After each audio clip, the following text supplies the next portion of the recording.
आवाज की दुनिया के दोस्तों, कविता अच्छा लगे आपको सब्सक्राइब करें, शेयर करें, लाइक आपकी मैत्री कृपा हो। भाइयों बहनों, कवित हरे हरे। यूं थी मेरे बकरे की दाढ़ी, हरे हरे। एक वक्ता श्रोताओं को सुनाता था उपदेश। मित्रों, एक वक्ता श्रोताओं को सुनाता था उपदेश। एक नर सुनकर रोने लगा जोर से। वक्ता व लोग समझे, पूर्ण वैराग्य छाया। पूछे लोग सभी मिले, रोते कैसे ढोर से। जैसे दाढ़ी वक्ता की है, यूं थी मेरे बकरे की। मरा हुआ याद आया, रोता ताकि ओर से। सुन के लज्जित हुए, कहे सूर्य मुनि, ऐसे कहाँ होवे काज। प्रश्नवाचक चिन्ह। श्रोता यो मिले करोड़ से, हरे हरे। मित्रों, एक कथावाचक पंडित जी एक गांव में कथा करने आए। पंडित जी का व्यक्तित्व बड़ा प्रभावशाली था। वे बड़े लटके झटके से कथा करते थे। जब वे जोश में आकर कथा करते थे, तब उनके हाथों की मुद्राएं आंखों की पुतलियों के हाव भाव और चमकती हुई लंबी, कुछ भूरी कुछ काली, हरे हरे दाढ़ी का हिलना, ये सब मिलकर एक रोचक दृश्य खड़ा कर देते थे। उनके श्रोताओं की संख्या प्रतिदिन बढ़ रही थी। मित्रों, भक्ति का प्रभावशाली उपदेश चल रहा था। श्रोता भाव विभोर हो रहे थे। एक श्रोता पंडित जी के ठीक सामने बैठा हुआ था।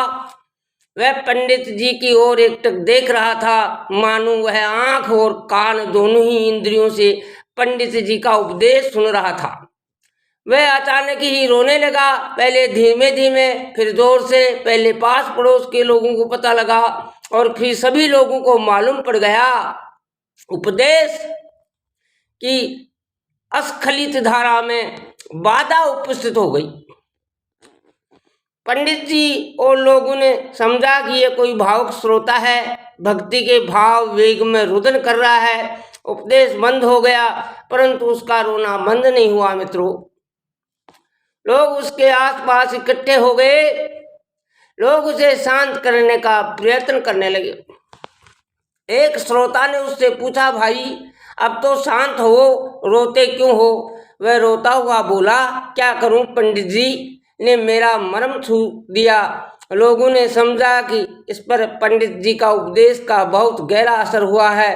श्रोता ने कहा, पंडित जी का उपदेश ऐसा मर्म स्पर्श ही है। वह अपने आंसू पोंछते हुए बोला, नहीं जी, ऐसी बात नहीं है। मुझे पंडित जी की दाढ़ी को हिलती हुई देखकर एक बात याद आ गई। लोग चौंक गए।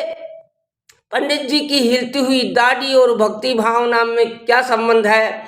पंडित जी को भी अपनी दाढ़ी की बात सुनकर कुछ आश्चर्य हुआ। वह सबकी उत्सुकता का केंद्र हो गया।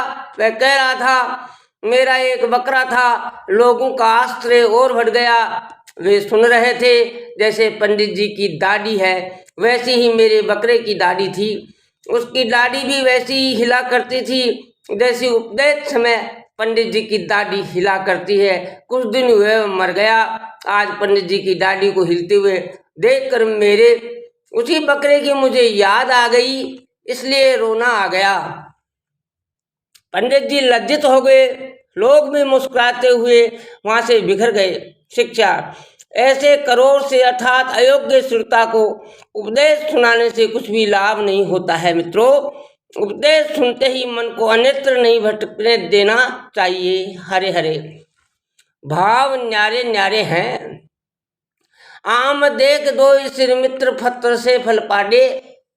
खावे तवे और भाव प्रकट उतारे हैं। देखो ये वक्ष गुणी मारे, यहाँ को फल दे। बुराई पे उपकार सज्जन विचारे हैं। दूधो कहे, अरे ये दुष्ट है निपटती। मारे तब फल देती, ओ गुण अपारे हैं। कहे सूर्य मुनि, एक काज के कारण हारे। सज्जन दुर्जन को यूं भाव न्यारे न्यारे हैं। दो मित्र थे सज्जनों। आवाज की दुनिया के दोस्तों वे घूमने के लिए गए। वे अपने जीवन के कड़वे मीठे अनुभव एक दूसरे को सुना रहे थे। घूमते हुए एक आम के वृक्ष के नीचे पहुंच गए। आवाज की दुनिया के दोस्तों आम के फलने का मौसम था, अतः उस आम वृक्ष पर भी फल लग रहे थे। उस पर इतने फल लगे थे कि दृष्टि में फल ही फल आते थे, पत्ते नहीं। फलों के पकने का समय आ गया था। उन आम्र फलों से मोहक सुगंध निकल रही थी। सज्जनों, उन दोनों का मन फल खाने को हो गया। लिए हाथ में पत्थर और फेंके उन्हें आम पर। आम्र फल टप टप भूमि पर गिर पड़े। उन्होंने आम्र फल बीने और फल खाने लगे। उन्हें फलों का स्वाद आनंद दे रहा था। दोस्तों, भाइयों बहनों, एक बोला, कितने स्वादिष्ट आम हैं, देखो ये वृक्ष भी कितना गुणी है, कितना उपकार करता है, थके हुए और धूप से तपे हुए व्यक्तियों को शांति प्रदान करता है। इससे भी बड़ी है इसकी सज्जनता। हम इसे मारते हैं पत्थर और हमें देता है स्वादु फल देता है। सज्जन के सिवाय कौन ऐसा कर सकता है मित्रों? बुराई का बदला भलाई से कौन दे सकता है साथियों? आवाज की दुनिया के दोस्तों दूसरा मुंह बिचका कर बोला, क्या है इसमें बड़प्पन क्या है? सज्जनता और ये तो दुष्ट है, मानने पर ही फल देता है। इसकी प्रकृति ऐसी है, ओगन की खान है, तभी तो जुड़े जाते हैं ये वृक्ष। तुम इनके बड़े गुणगान कर रहे हो, गुणगान करने जैसा इनमें है ही क्या मित्रों?